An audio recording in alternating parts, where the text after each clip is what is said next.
નમસ્કાર દર્શક મિત્રો, એસડી ન્યૂઝ ગુજરાતી ચેનલ પર આપનું સ્વાગત છે અને હું આપની સાથે વૈશાલી પોબારુ કરીશું નજર આજના સમાચાર પર।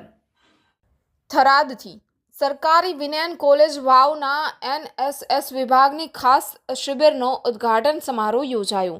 હેમચંદ્રાચાર્ય ઉત્તર ગુજરાત યુનિવર્સિટી પાટણ સંલગ્ન સરકારી વિનયન કોલેજ વાવના એનએસએસ વિભાગની ગ્રામોત્કર્ષ અને જનજાગૃતિ ખાસ શિબિર આચાર્ય શ્રી ડોક્ટર માલા બી શર્માના માર્ગદર્શન મુજબ તારીખ 11 ફેબ્રુઆરી 2024ના રોજ નવાબવાસ પ્રાથમિક શાળા ખીમાણાવાસ ગામે ઉદ્ઘાટન સમારોહ યોજાયો, જેની શરૂઆતમાં કોલેજના પ્રોગ્રામ ઓફિસર ડોક્ટર એમ.એન. ચૌધરી દ્વારા ઉપસ્થિત મહાનુભાવો અને ગ્રામજનોનું આવકાર સ્વાગત કરી શિબિરના હેતુઓથી બધાને માહિતગાર કરવામાં આવ્યા।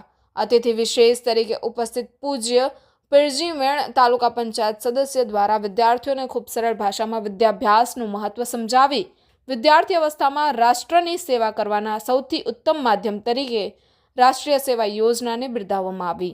સ્વયંસેવિકા કૈલાશબેન અને તેમની ટીમ દ્વારા સ્વાગત ગીત શુભ દિન આયોરે અને ગાયત્રીબેન દ્વારા ઘર આજા મોરે પરદિશિયા ડાન્સ અને જનકસિંહ રાજપૂત દ્વારા ધન્ય ધરા વાવની લોકગીત રજૂ કરવામાં આવ્યું। શાળાના આચાર્ય શ્રી હસમુખભાઈ ફરાર દ્વારા ઉપસ્થિત તમામ સ્વયંસેવકોનું સ્વાગત કરી શિબિરની વિવિધ સમાજલક્ષી પ્રવૃત્તિઓની પ્રશંસા કરી। રિપોર્ટર દિનશા વ્યાસ, એસડી ન્યૂઝ ગુજરાતી, થરાદ।